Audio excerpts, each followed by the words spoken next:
could see it in his energy, you could see it in his swagger. He was right with the world, it seemed. He knew it was setting up to be a tremendous day for him personally and for him professionally. Dale told me before the 500, I'm the happiest I've ever been in my life. You'll see something you probably had never seen on Fox.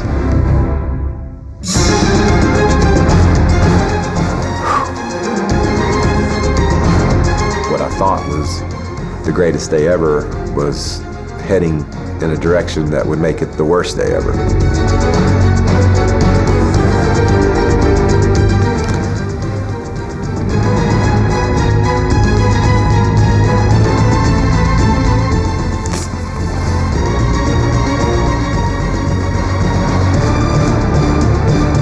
It was a bad day.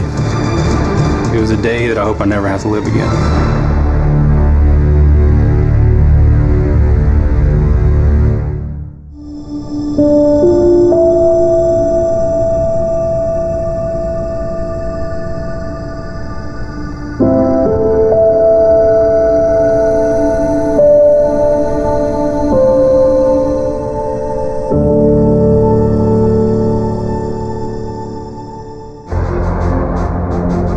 The rising sun shall surely set on days of triumph and tragedy alike.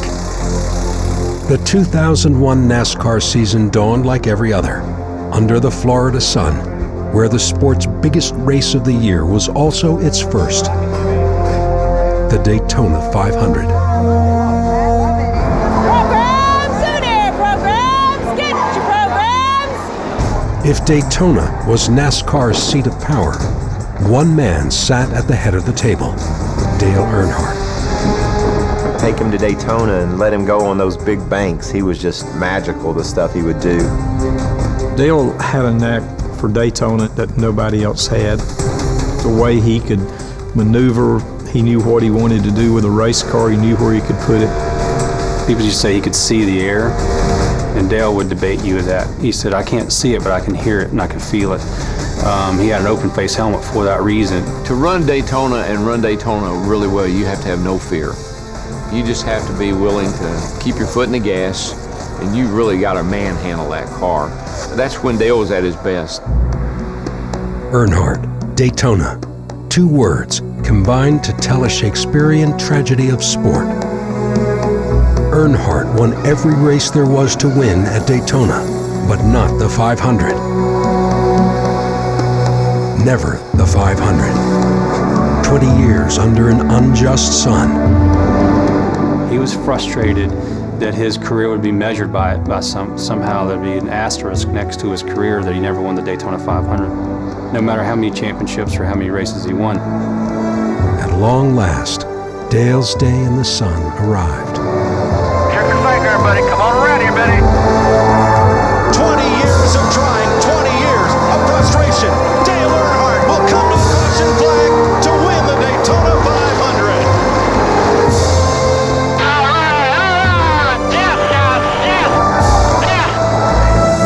You're the greatest, buddy. You're the greatest.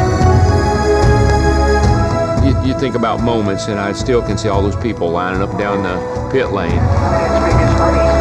Everybody knew what it meant to him, and they honored him that day. Everyone knew that it took 20 years of hell. So when he did triumph, it was a weight lifted. It was like there was a 12-year-old kid there. You know, that's what he sounded like. He was just so happy and so relieved and able to just celebrate this great event that he had been talked about not winning for so long. It was a big deal.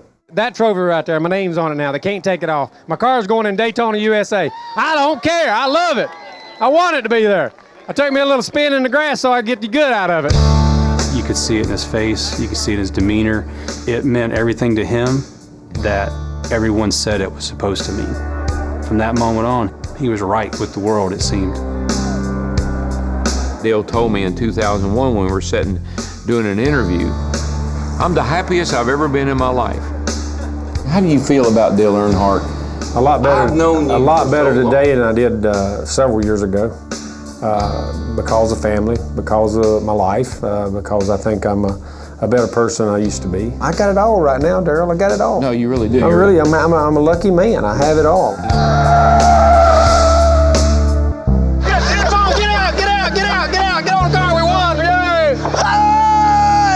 You would like to be crossing that line first? And then spin around in the infield. Spin around the infield. And then go to victory lane. Then go to victory lane, which is where I'll be do the interviews. Oh, you gonna be here? Yeah, what do you mean I'm be? Fox brought their A-team in here, baby.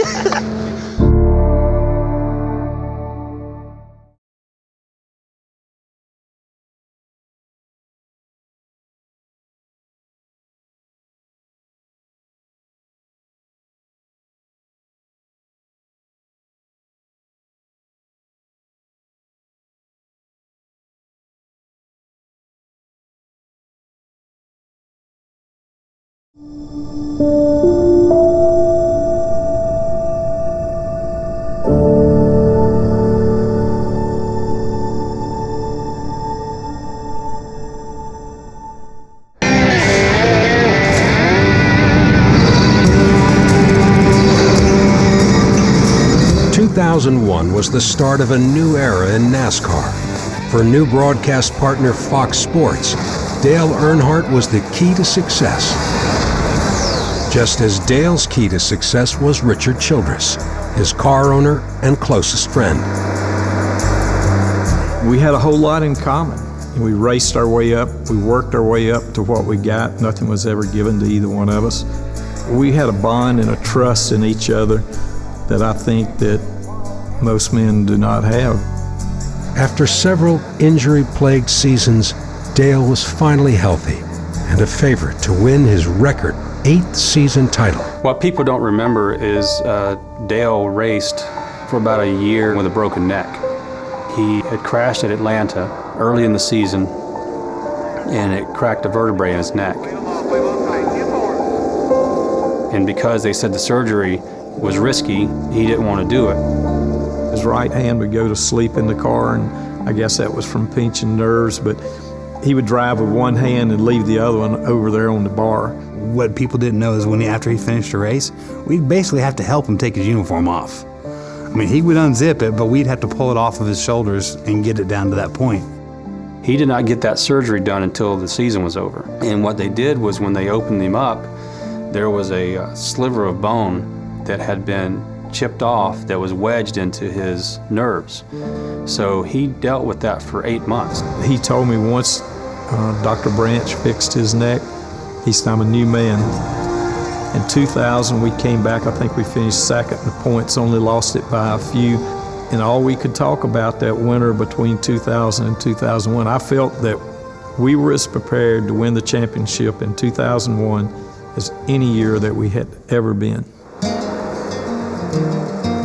That Dale Earnhardt Jr. was ready to challenge Dale Sr. for the title was all according to plan. His son drove for Dale Earnhardt Incorporated, the team his father had built with a focus on the future.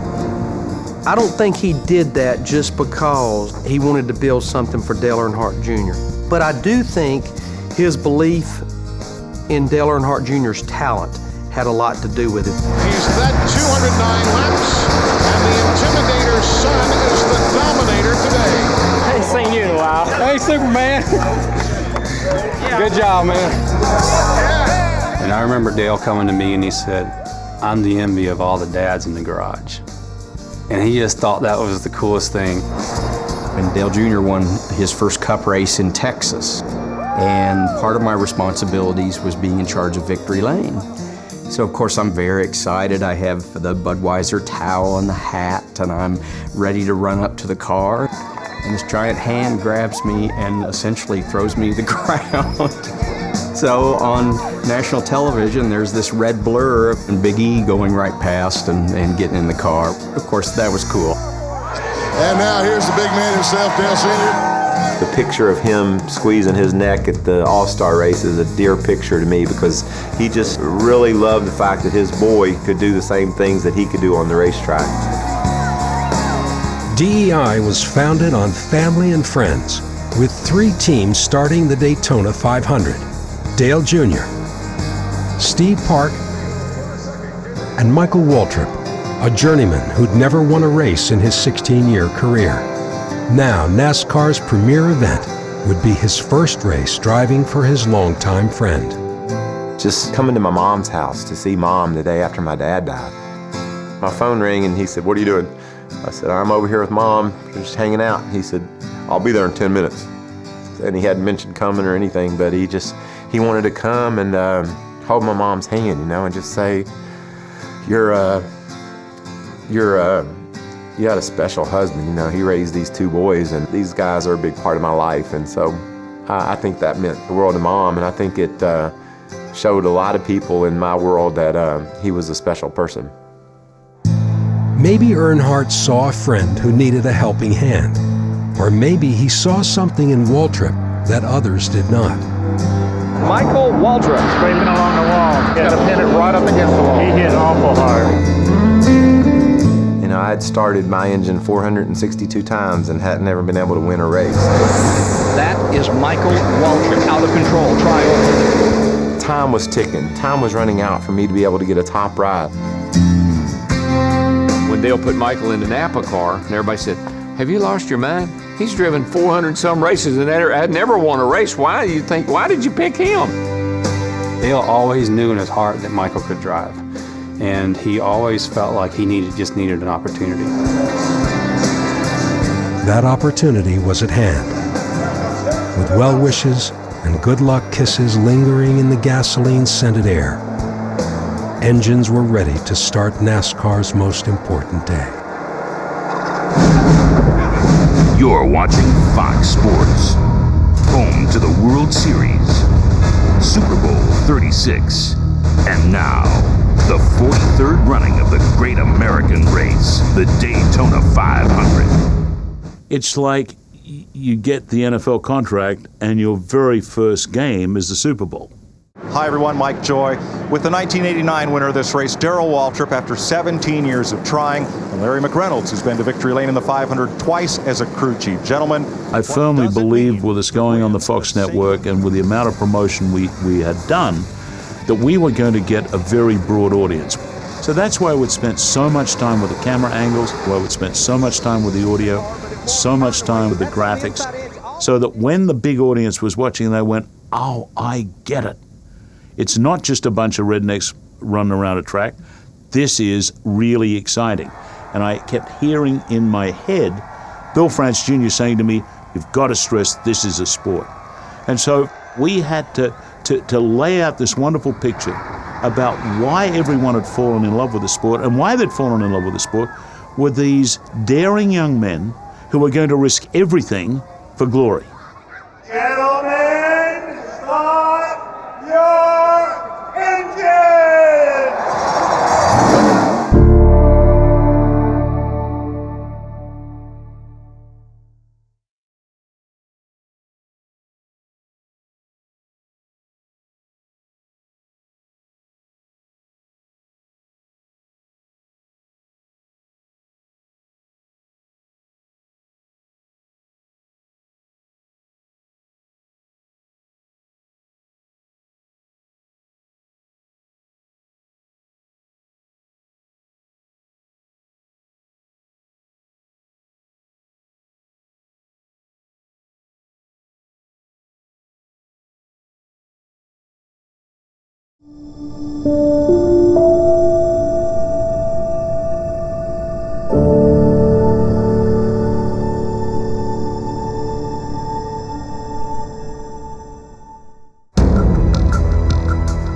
Rolling thunder rose to life as NASCAR machines rolled off the starting grid.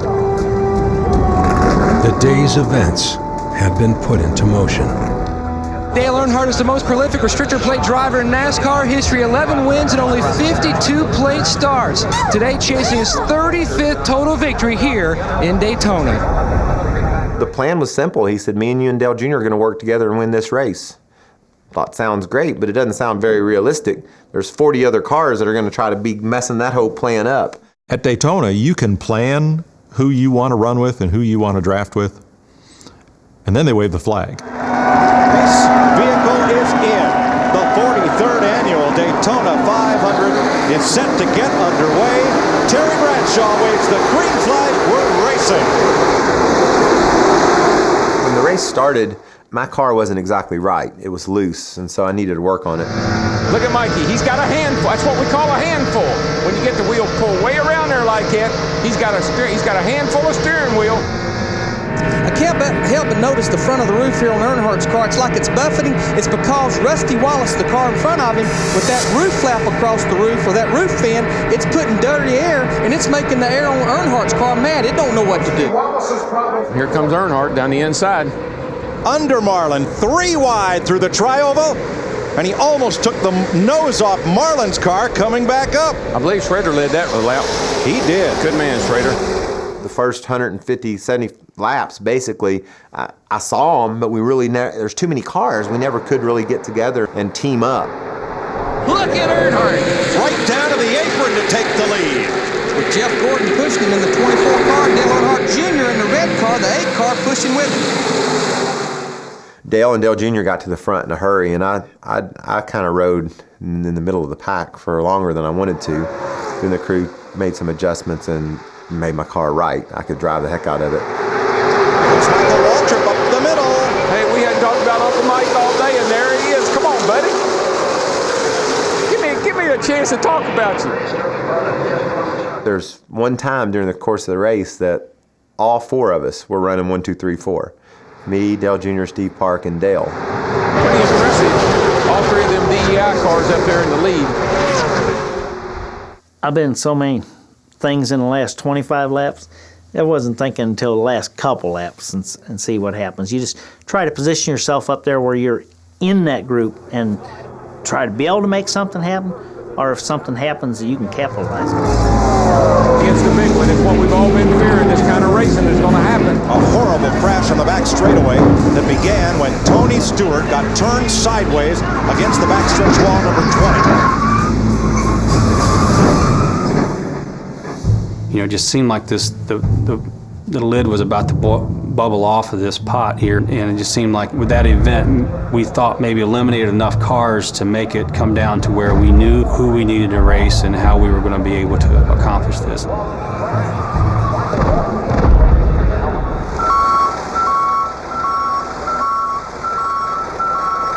A lot of good cars got taken out in that big crash. And so when the cars are stopped on the racetrack over on the back straightaway, not only are we catching our breath, but so are those guys. And at the same time, they're strategizing. We pulled to a stop on the front straightaway, and I'll be darned. I looked in my mirror, and I was leading the race. Dale and Dale Jr. were right behind me.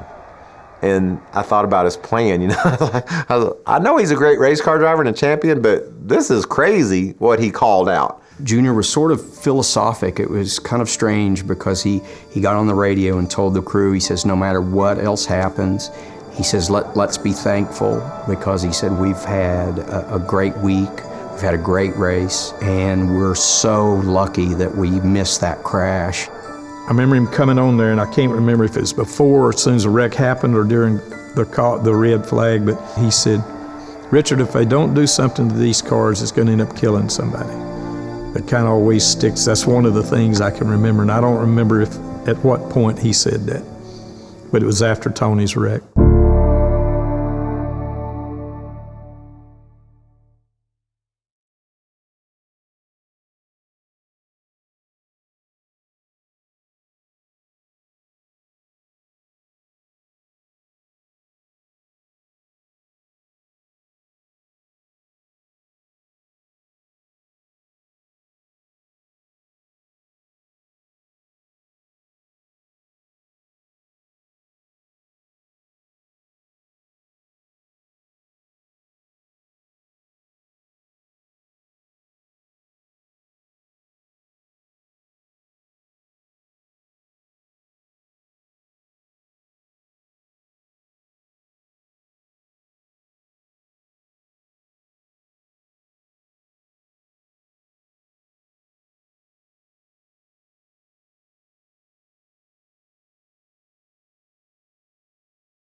Thank you.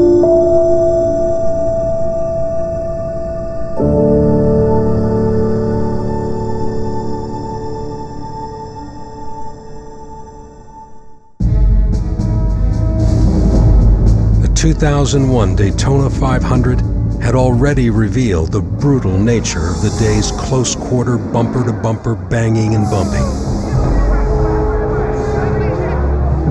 In the final laps, Dale Earnhardt would battle not for victory, but to protect his team. Green flag. There's one point during the race after the red flag where I felt like he let me in line. And I remember thinking, that's never happened before. I know he's never let me in line. I don't think he's ever let anyone in line. You got to have nerves of steel, folks, to see what these guys saw just now. These cars all flipping and flying through the air and hop right back out there just like it never happened. I was leading the race. My car was handling perfectly. Dale Jr. was pretty safe as well because he had Dale behind him, and Dale was just pushing Dale Jr. and me. So us two had it made, basically, and Dale was in a mess. Whoa! Earnhardt. Sterling got into Earnhardt. Dale is doing everything he can to keep Sterling behind him because Dale knows that Sterling's got a fast car. You never saw Dale Earnhardt Sr. do anything but drive offensively.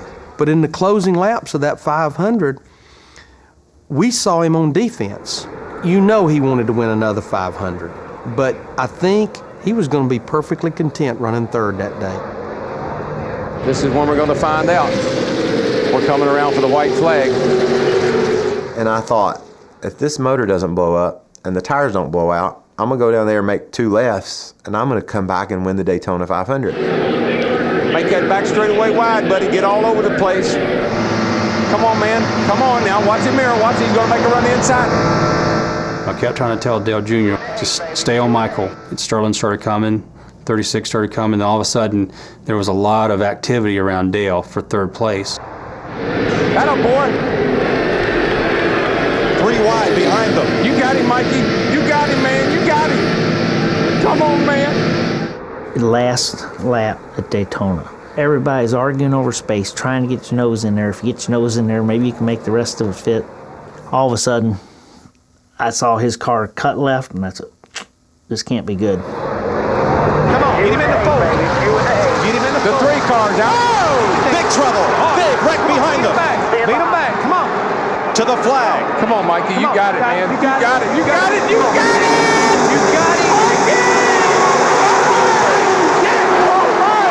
Michael Walsh wins.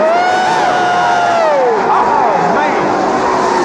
All right. It's a television dream come true. And he's about to get the best ride in racing. Man. To Daytona 500 Victory Lane. Darrell, is this better than winning it? Oh, it's better. This is great.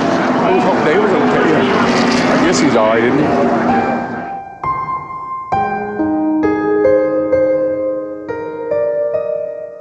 Our car came to a rest. I'm thinking, wow. I said, I'm going to go over and just shoot the bull with Dale.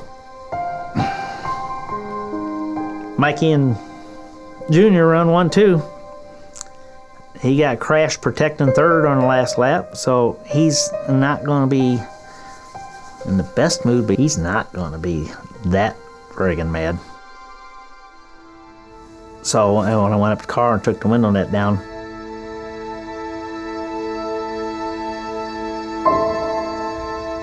I knew he was in trouble. I knew right away he was in trouble, and I signaled for the emergency crews to get there like quicker. And they were there quick, but just quicker yet. And just knew he was in trouble.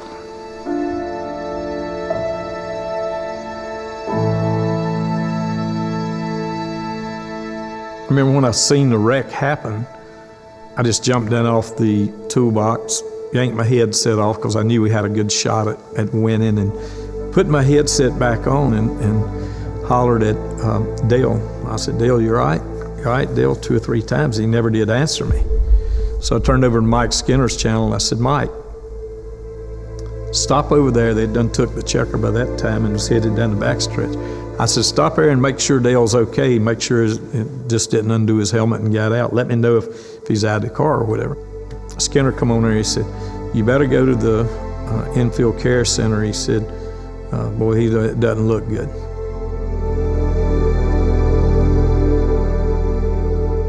We just kept waiting. Come on, climb out. Come on, help him out of the car. Come on, get him out of the car. He's got to go to victory lane. You got to get him out. Junior got out, and again, I don't know quite his thoughts at that point, but his thought was, we're going to go to the medical center, the care center in the infield, and see Dad.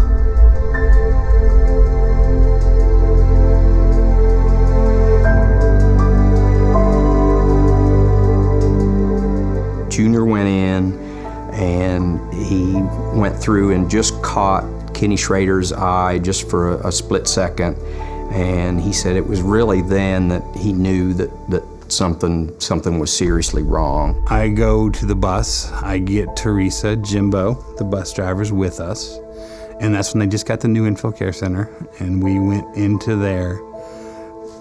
Not really thinking, anything. We get there and they're taking him straight to the hospital. So now we're getting antsy. Okay, something's up. Richard came to the infield care center, and you're sitting in there, and you got the little curtains and stuff, and Richard those curtains. What's the deal? I probably turned white, and he said, how is he? I said, that ain't good. And he said, you mean like we're gonna be out for a while? I said, oh no, buddy.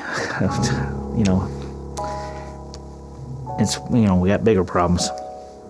Kenny wasn't himself. He was just as pale as he could be, and he said, took a few deep breaths, and he said, look, I'm not a doctor. They had released him from the care center. He said, I'm telling you, it don't look good. It don't look good. And at that point, my heart just fell. And so Judy and I got in the car and headed to the hospital. We get in the car and get a police escort to the hospital. We're going back roads around the turns. I said a lot of prayers on the way to the hospital.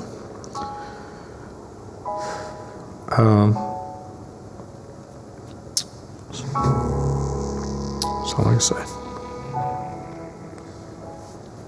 While we're dealing with that, somebody's won the race and he's going to victory lane.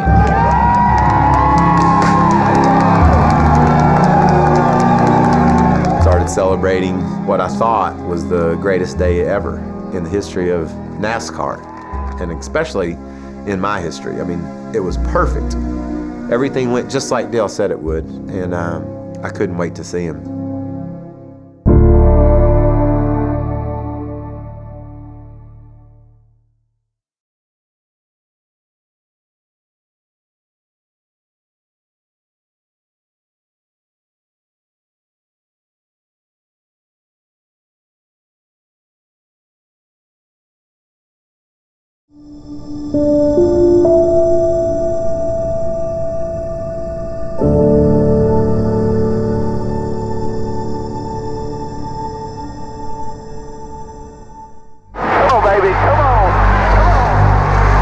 Michael Waltrip drove to the winner's circle to celebrate victory in the 2001 Daytona 500. How could he have known that the seminal moment of his career would be forever shrouded in tragedy?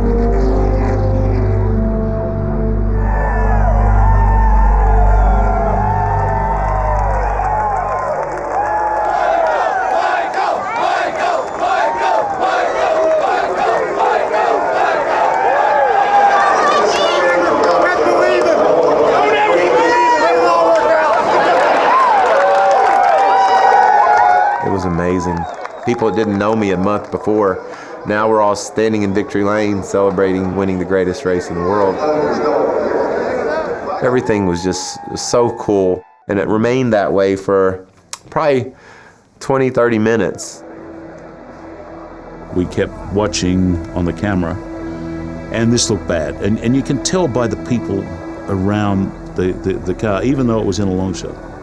Then the ambulance came up, and then Dale was taken out and placed in the ambulance. And then we watched the ambulance going to the hospital. And the ambulance was traveling virtually at walking pace, which meant either a broken back or death.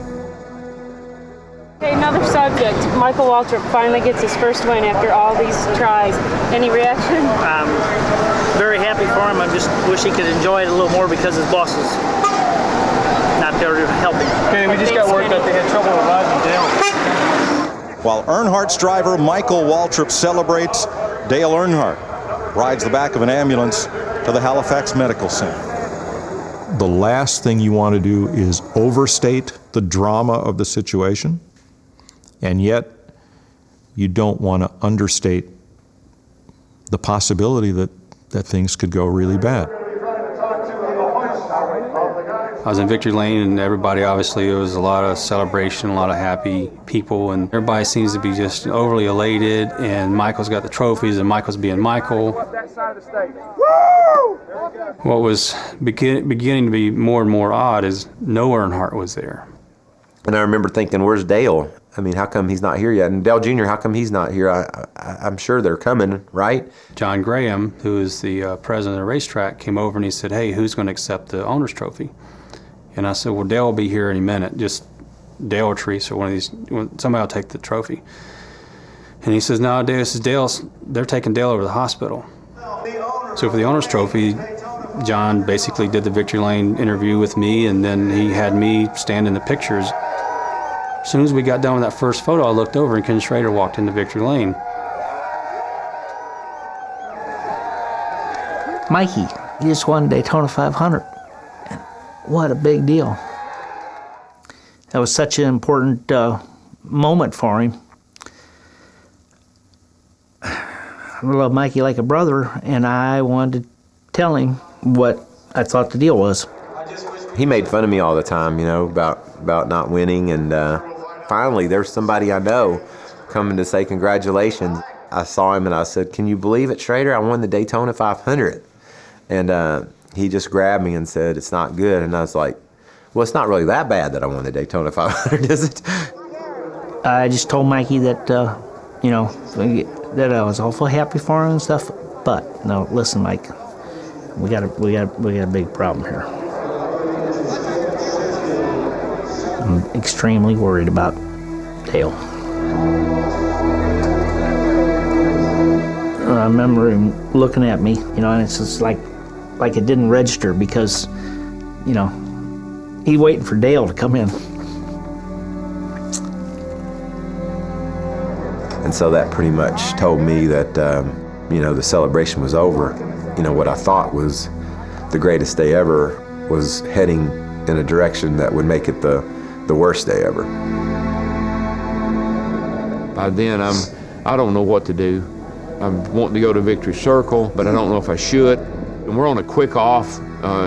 The race went long because of the red flag, and we were at the top of the hour, and so we couldn't stay and give a report about any. Nobody knew anything. Everybody was real hush-hush about it, and nobody was telling us anything, so we had to go off the air. Well, thanks, John. We all knew Michael Waltrip had a fast car here in Speed Weeks. I tried to get both Larry and Darrell to concentrate on the win, on victory lane, on analyzing the race and what had happened, while I tried to piece together all the information we had so that we didn't say the wrong thing, but we also didn't go away leaving people to think that everything was all right. We're jubilant for the Waltrips, and our prayers are with the Earnhardt family. John? Well, I was going to go to Victory Circle, but my friend Andy Casposito, he's a deputy sheriff. He was going to take me down through the crowd to get to Victory Circle. So when I take off the headset and I turn around, he's standing at the top of the stairs shaking his head. And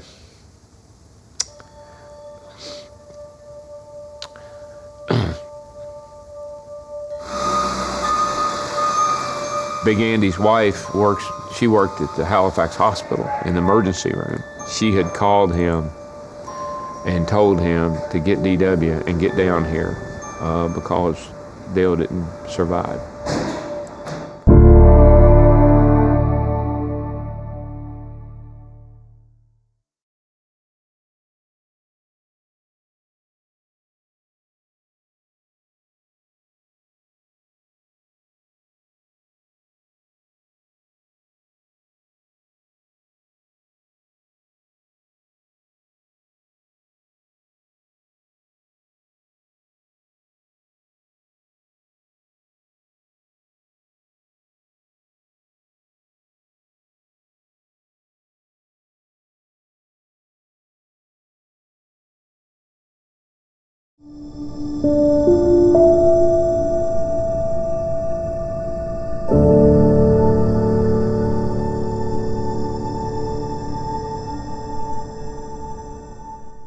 Daytona had reached the crossroads.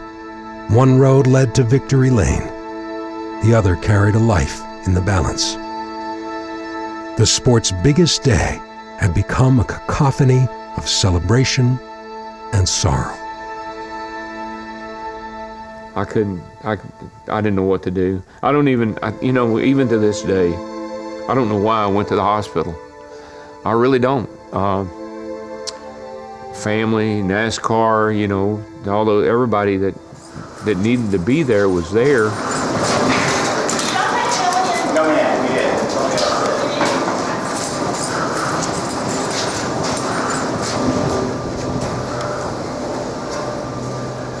We're just in the emergency room. We're inside, and it's not a waiting room outside. We are like inside. We're not in front of Dale. They got Dale screened off and everything. So, but we just know it's not pretty. I can't remember everyone that was in the room, but whoever came in, I think it was a doctor, came in and said we had lost Dale.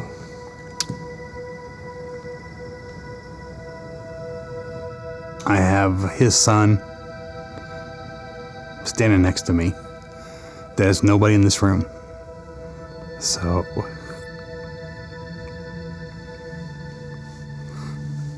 I take care of him.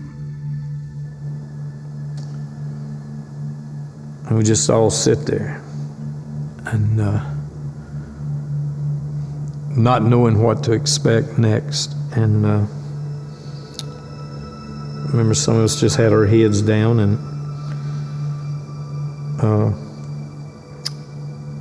it was a bad day.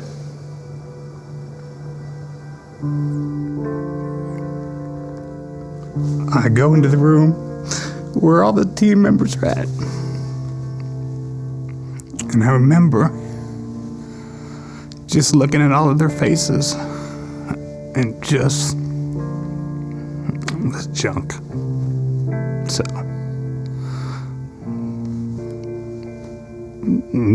that's kind of where we all were.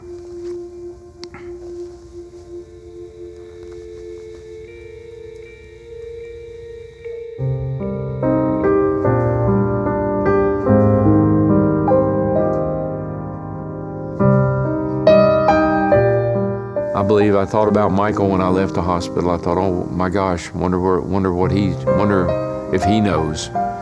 Wonder what he's doing. Buffy was dealing with it all. Buffy was talking to NASCAR and talking to the family, and so she was doing a job, an admirable job of making sure none of that got to me.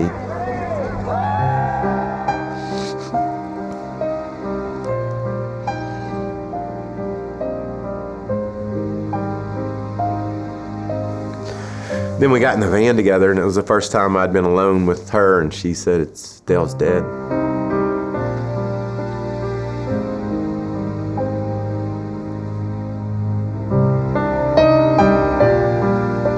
I started wondering how I was supposed to feel at that moment, and I haven't stopped wondering since.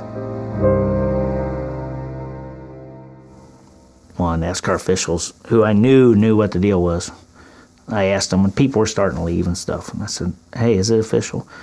well, we ain't got any official word. And I never cuss anybody, but I said, listen, you blankly blank, tell me what the deal is. I was just down there, and so then they told me. Even before the announcement, I believe that it started to filter through that it was a possibility.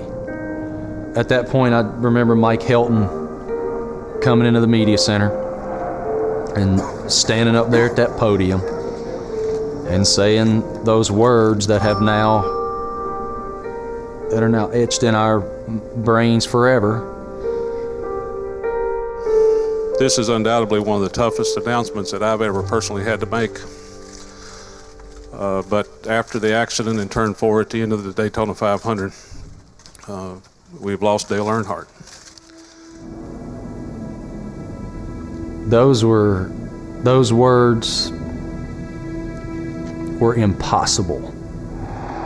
I remember walking out in the garage and crew guys and people that had been in the sport forever hugging and sobbing. It was the most surreal scene because people were basically walking around in a daze. It couldn't happen to him.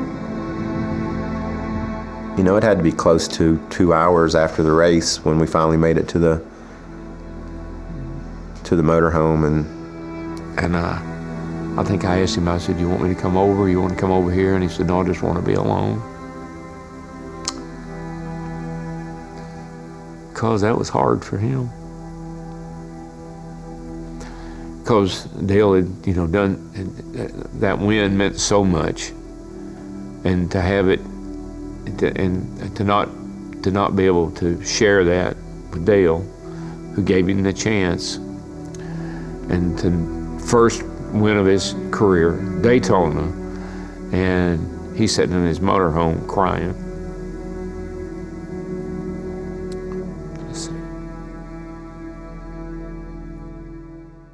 And Michael said, this is supposed to be the greatest day of my life, and it's my worst. And all I could say through being choked up, and all I said is, Dale knew you won that race. That's all you can say. So, all night Sunday night, I never slept, trying to figure out how this could happen, why it happened, what was next. We lost what I would call our franchise of RCR. I'd lost a very, very close friend that hurt worse than anything, and lost my hunting buddy.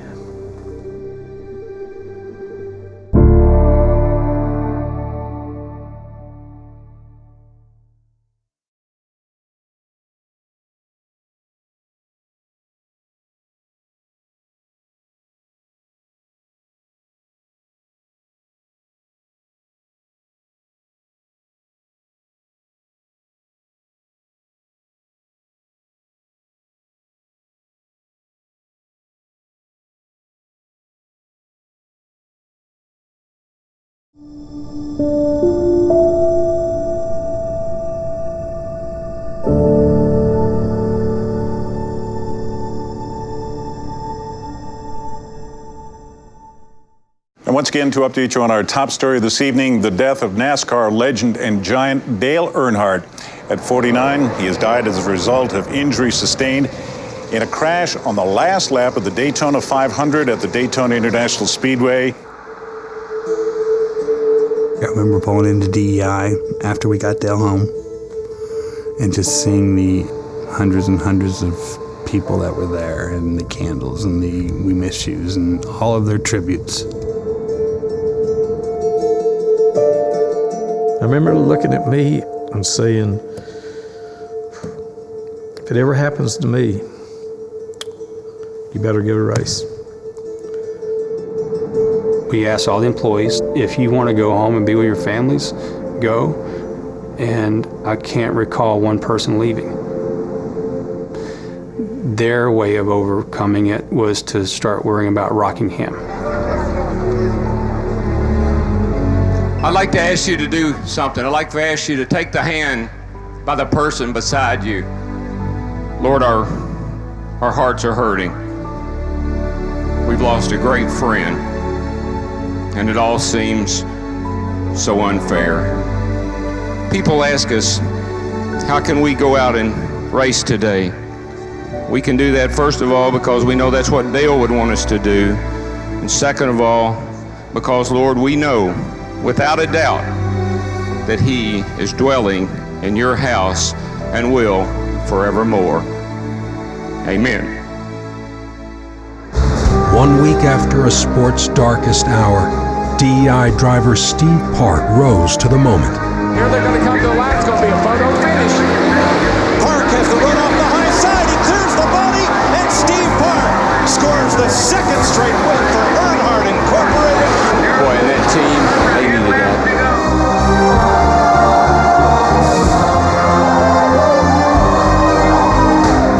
It brought tears in my eyes. I don't know what to say. Just, Dale's the one who taught me how to drive this place, and he told me to stay off the brakes, and we stayed off the brakes and won the race. 2 weeks later, Richard Childress, rookie Kevin Harvick, Dale's crew, and a renumbered 3 car delivered their eulogy. Gordon's going to make the big move on the inside when they get down here to turn 3. Here he comes. He's going to drive it to the bottom. Oh, Harvick's leaving a lot of bottom. Just like a year ago, he's going to get him, though. He's going to get him. Gordon got loose. It's Harvick. Harvick by inches. Harvick by inches. Harvick by inches.